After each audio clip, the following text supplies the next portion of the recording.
Okay, so today we have Morrissey, I Knew I Was Next, and this song is from 2006, was not put on his 2006 album, Ringleader of the Tormentors, but I do believe it was put on Swords, and anyway, it's seen the light of day now. It's one of the few songs from Morrissey I have left to react to. It's been requested, all this stuff. I apologize for not doing a Morrissey Friday last week. My upload schedule's kind of been sporadic through sickness, through death in the family, through colds, and I guess I said sickness, cold sores anyway, allergies too, good lord. Anyway, but here we are.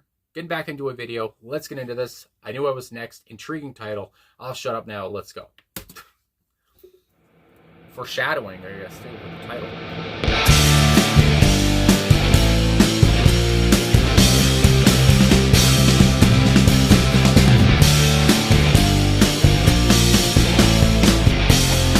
So what do you think I am? And how precisely could you tell? Skin is all I am. People think badly of me, but one day maybe they'll praise. But meanwhile, I knew I was next and I didn't mind. Here I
Well, there it is, Morrissey. I Knew I Was Next. Like I said, I really like the self-aware title. I gotta say at the get-go, I love how he's not dumb in the way that he doesn't know what's gonna happen through, I guess, what he says, what he sings, you know, his lyrics, whatever it is. And it's kind of fun to think back that this song was made like 20 years ago, and obviously things haven't really changed. He could sing the song as proudly today as he could back in 2006. I mean, my goodness gracious. But that's one thing. I mean, again, just what comes to my big fat head is, I guess he may be talking about his career. He may be talking about critics, and maybe talking about ex-fans, whatever it is, people, I don't know what the hell. Or also just maybe love comes to mind too, so maybe ex-lovers or people who thought who loved him. I mean, some lines like when you've been slapped around so many times, and he didn't say this line verbatim, but kind of to sum up some of these lines, when you've been slapped around so many times, another slap doesn't hurt, another slap doesn't really matter. So to me, it's like maybe it goes just beyond his career and critics and whatever. And as well, I knew I was next, just to talk about that in itself. I knew I was next, as he talking about, I knew I was next to be critically panned or criticized, I guess, alone or whatever, or maligned in some way or whatever. They're going to come after me again, the press, whatever it is that comes to mind, the British press, whatever you want to say. And so yeah, that comes to mind too. And just talking about his career, since the early 80s, or just as well since his life started, whatever, way back when. And yeah, so anyway, I just think about everything he's gone through, the things he's faced, and just talking about adversity, obviously. And again, whether you don't relate to Morrissey, you don't like Morrissey, whatever it is, or you don't really listen to his music, I feel like though this song is still very relatable though, through just talking about the adversity, just talking about strength, and just talking about facing this kind of stuff with a clear and open mind, and with kind of a lackadaisical, in a positive way, feeling. And I don't know if maybe there's a better word I could use, but just facing all this stuff with ease in a way, because the song has an easy, breezy feel to it. I saw some people talk about how it's kind of just a throwaway pop song, but it's still very good, and I have to agree. Maybe it was a throwaway because it didn't make the album, a studio album for him. But it is very easygoing. It is very breezy, and what I like about how it sounds like that is because, the lyrics and stuff like that are obviously very touching, and I would say obviously very introspective, and obviously very honest and, raw from his side. And these are things that he obviously has felt, and these are things that he obviously has gone through. Again, it's very, very revealing and honest, but at the same point, I just love how he's just like, I was next and I didn't mind. And, he's just had such a strong vocal melody, and he sounds so easygoing here, even though, again, we're talking about how he's, his career is not always, it's been a rocky road or whatever, and maybe it's not always been because of him or whatever, I don't know, he's just faced scrutiny and all, whatever the fuck, maybe he did bring it on himself with whatever he said, but again, he's always been somebody, no matter, again, whatever your opinion is, I guess, is on Morrissey, I feel like he's never been fake or whatever. He believes what he says. He doubled down. Is that the word? Doubles down on what he says, whatever the fuck. And you're getting a straight answer from Morrissey. I mean, that's what I've gotten from him anyway. And again, I knew I was next, and I was fine about it. It's fine, whatever the hell. There's kind of a bravery about it. I don't mean the fucking, wash his balls here, but like, I don't know, just that's what it comes to my mind anyway. And he's just defiant. I mean, as a defiant song, it could be his anthem. I mean, my God, or the anthem of many different people. And yeah, anyway, relatable for a lot of reasons, like I said. Just finding that inner strength and pulling that shit out of you in the way of Eminem from Till I Collapse. But again, I bring up Till I Collapse just out of nowhere there. But that same kind of feeling again, just, continue on, no matter what, whether the adversity you face from work or whatever the fuck, school, I don't know, whatever it is in your life, parents, family, whoever it is, just keep on going. Don't slow down. You'll get there one day and you'll be happy as hell. I don't know. That kind of thing comes to my mind. Maybe I'm going way overboard now, but either way, I just feel like Morrissey's just saying it's okay. I was next and I was fine about it. I didn't care what people were saying about me or whatever the hell. It didn't really matter to me. Anyway, I do got to say, I love the driving guitar here. I thought somebody was outside. Good Lord. I'm scared of people. But I do love the driving guitar here. And I do believe there's more than one guitar, like usual here from Alan White and Boz Borer. Yes, they were both on guitar. Jesse Tobias, I see here, is also on guitar. So from what I see, 3 guitars, and this is from Passions Just Like Mine, to show who's on this recording, and hopefully it is right.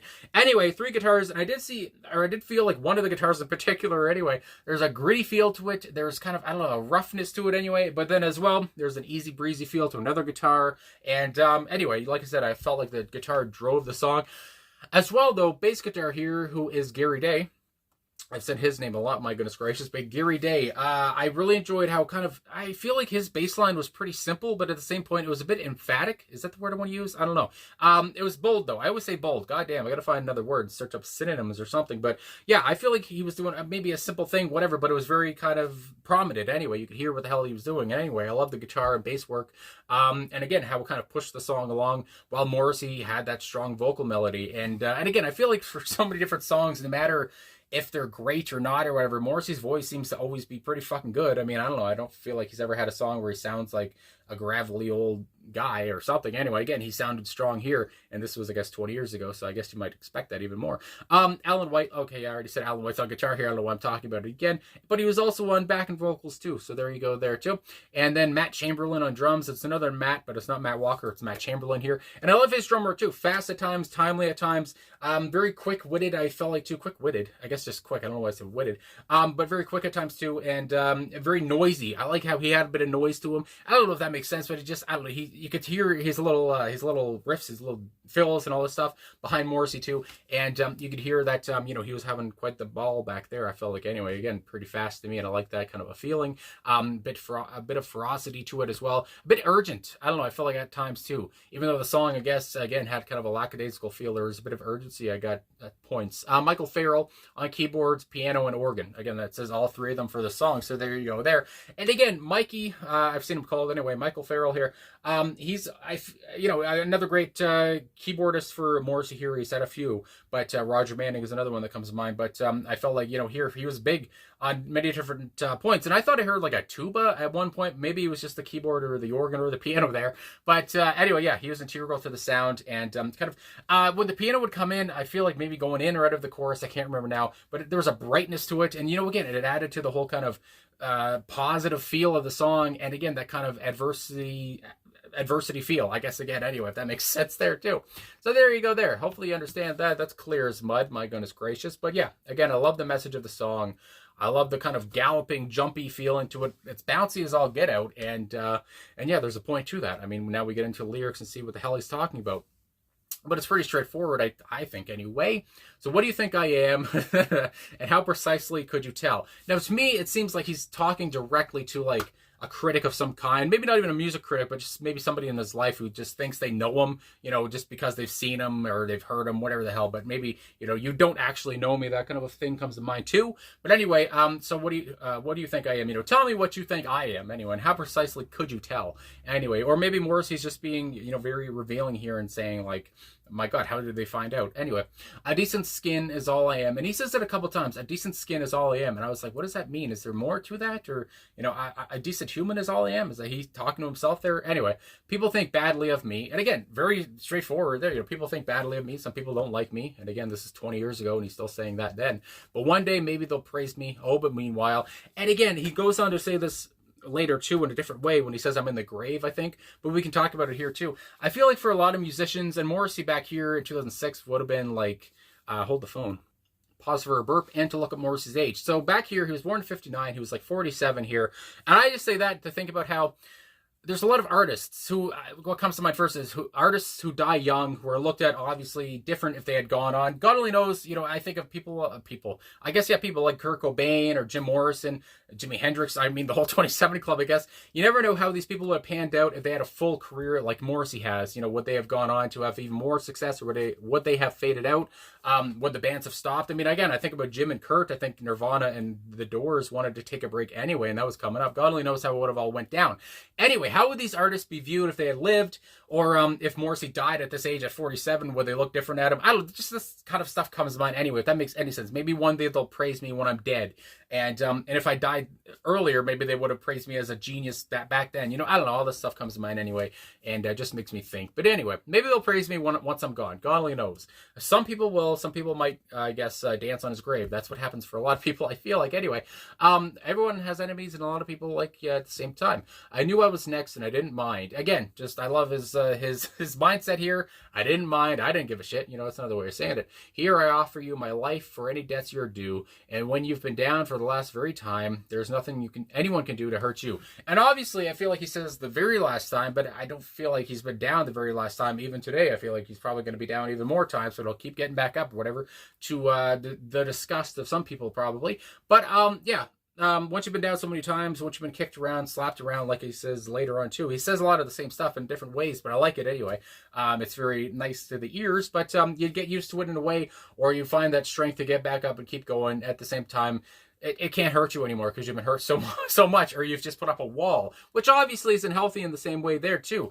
But he's been through it, and it doesn't really fucking affect him anymore. I don't know why I'm swearing like this. The shadows of trees that reach to me. They know a decent skin is all I am. Again, now I don't know. I feel like the shadows of trees, and trees can't talk, I guess, unless we're in the Wizard of Oz.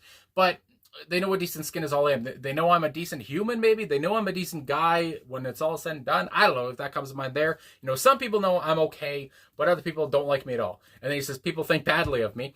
But when I'm in grave, maybe they'll praise. Oh, but meanwhile, again, when I'm in my grave, when I'm dead, maybe they'll think of me a different way. And that happens for a lot of people. Even, I guess, older people too. Yeah, when they die, maybe they stop roasting you. I mean, maybe the first guy that comes to mind since Brian Wilson just died is Mike Love. A lot of people hate Mike Love, but maybe once he dies, some people will be like, maybe we were too hard on him. Anyway, that kind of thing comes to mind.